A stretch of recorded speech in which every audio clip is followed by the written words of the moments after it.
Hello children, and welcome back to the Friday Special with Rebbe Mendel by the Sweetness of Yiddishkeit, where children from all around the world join together to enjoy our fascinating stories and even share their own ideas and have lots of fun together.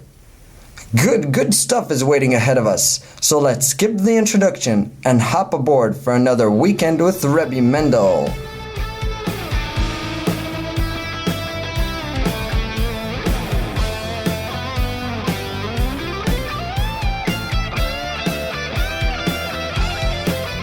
In this week's Parsha, we learn that Yitzchak Avinu was standing opposite from his wife Rivka, and they were both davening to Hashem for a child. The Midrash says about this that Yitzchak and Rivka both had two completely different prayers, opposite of each other.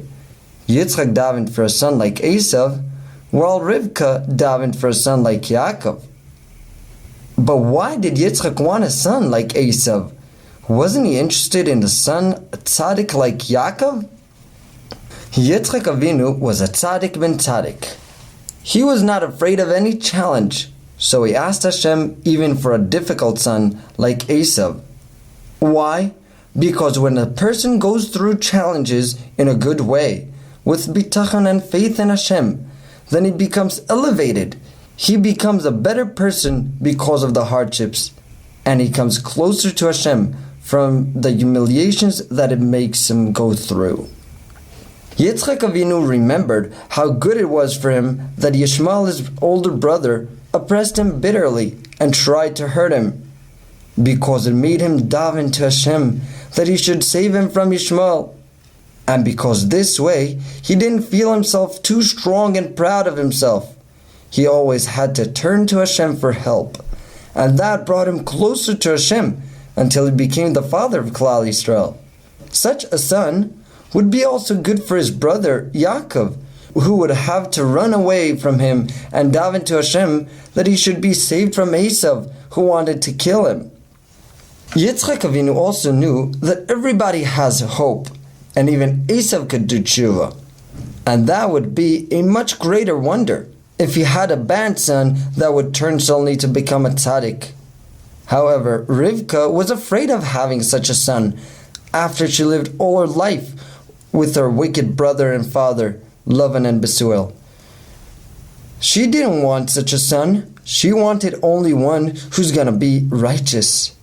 So Hashem heard both of them and gave her twins, two brothers who would be very different from each other, Yaakov and Esav. Now, dear children, I would like to tell you a beautiful story about a man who knew how to appreciate the benefit of bizyonis, being humiliated, which gave him the schus for great things. Rabbi Yisrael Mandelowitz was a father of a large family, and everything went just as normal until it came to a short stop. His dear wife, Chana Yentel, was diagnosed with the terrible machla. She had cancer that was growing in her body from one day to the other. They did not lose any time and began searching for the most experienced and professional doctors in the field.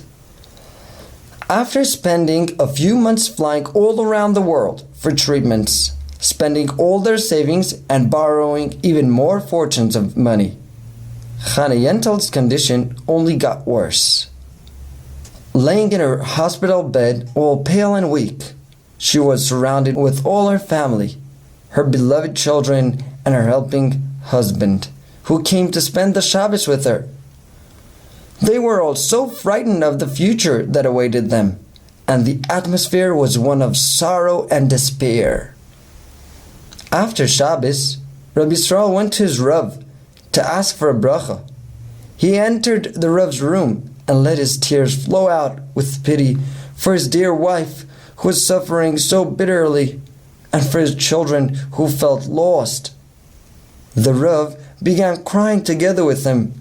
Then he tried to cheer him up, encouraging Rabbi Yisrael to keep davening to Hashem just like this, and not forget to be grateful to Hashem for all the years that Chana Yentel was well. Then the Rav told Rabbi Yisrael he should also try to give tzedakah as much as he could. Rabbi Yisrael left the Rav's house with a feeling of hope and started immediately to think how to give tzedakah. We have spent all our money, and even more than that, on the expensive treatments, he thought to himself. How would I be able to give anything more for tzedakah? Then an idea entered his mind, and once he got home, he summoned all his children around the kitchen table and told them about his thoughts. We are all ready to do anything we can, and even more than that, so Mom should get better, he began. Just before, I went to my Rav, and he advised me to keep davening to Hashem. But before we ask Hashem that Mom should get better, he said we should first remember to thank Hashem for all the years that she was with us. Remember all the times she made your sandwich for school, all the times she cleaned up the house, washed our clothing, and cared for us? Remember all the sleepless nights she was up thinking about us and taking care of us? So first we have to remember to thank Hashem for all the good we had.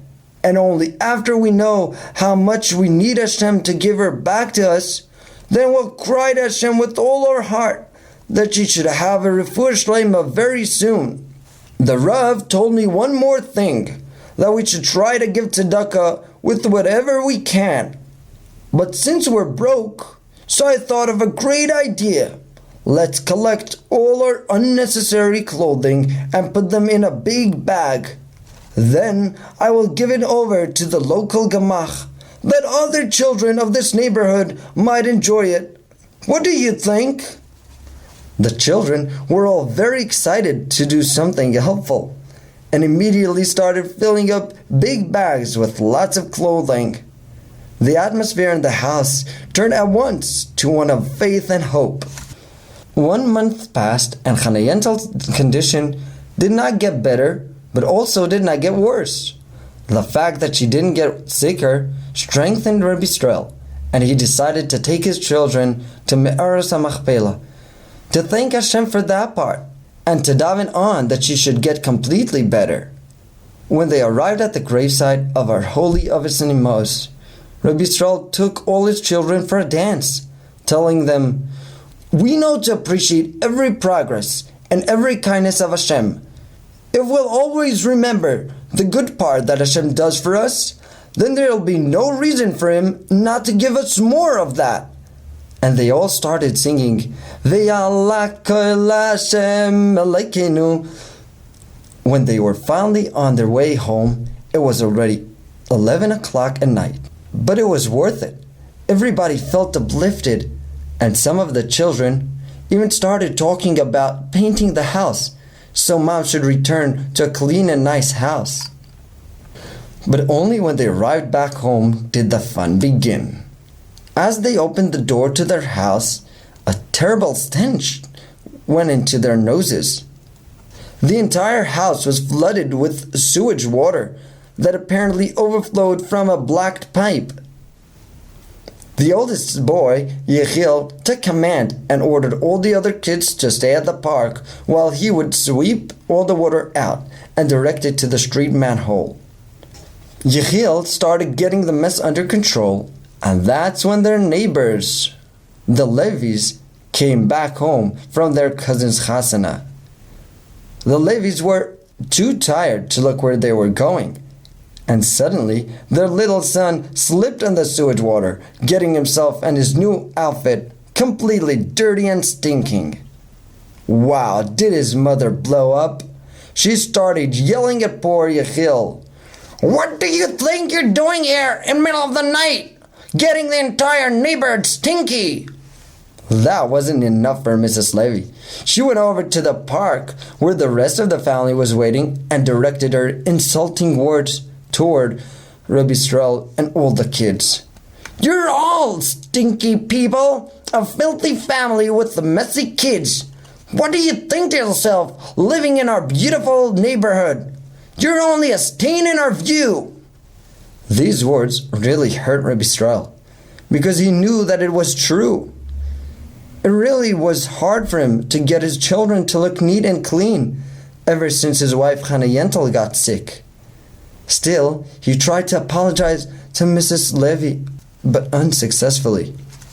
Suddenly, Rabbi Yisrael's little son noticed something interesting and whispered in his father's ears, "Pa, look at Shimon, their son, who's my age. He is wearing my clothing that we gave away to the Gemach just a month ago. Don't you remember the little stain I had on my left sleeve?" Rabbi Yisrael shuddered. He had just the right answer from Mrs. Levy. Should he do that? Should he humiliate her back? No way! Now he needed more than ever the zchus of not answering back. Rabbi Yisrael held his lips tight, fighting not to get the words out of his mouth. And he warned all the kids not to say anything either. Finally, Mrs. Levy was done, and she turned around to take her family in their house. The next morning, Rabbi Yisrael went over to his Rav after the davening to tell him about the progress and about what happened just the other day with his neighbors. The Rav was very impressed and said, "You don't know what a zechus it is when somebody humiliates you and he keeps silent even though you have what to answer him back. Now I'm confident that your wife is going to be all better." From there, Rabbi Yisrael went directly to the hospital to see about his wife. When he came there, guess what?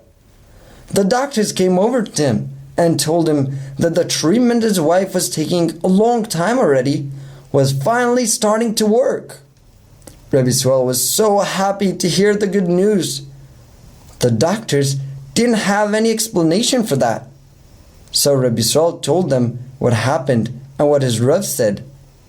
And he made a tremendous Kiddush Hashem there. The doctors all said they will offer this method and zechus to the rest of their patients. From there on, the road to full recovery was short, and only 2 months later, Hannah Yentel left the hospital for rehabilitation, and 3 months after that, she was healthy and all better. Now, Rabbi Yisrael took everybody to Me'oros HaMachpelah, including his wife, but this time only to dance and to sing to Hashem for the wonderful miracle.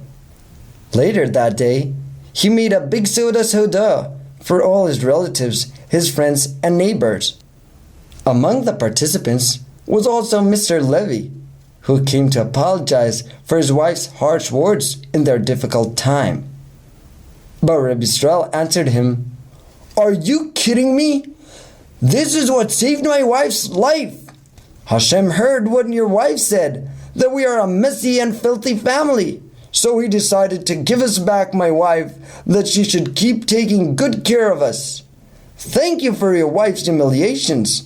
Never in my whole life did I get a better present." Now, dear children, do you think you can get this chus of keeping quiet when somebody humiliates you, even when you have what to answer him back? Well then, make sure to share it with us. Please record yourself and tell us where your sweet kite is. And don't forget to mention your name, your age, and where you live.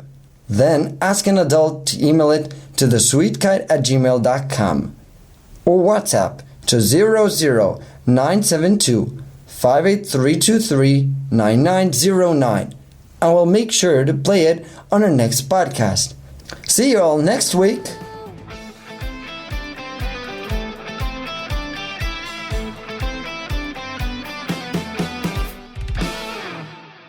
This podcast is brought to you by the Sweetness of Yiddishkeit. For comments, sponsorships, and more, please contact us at thesweetkite@gmail.com.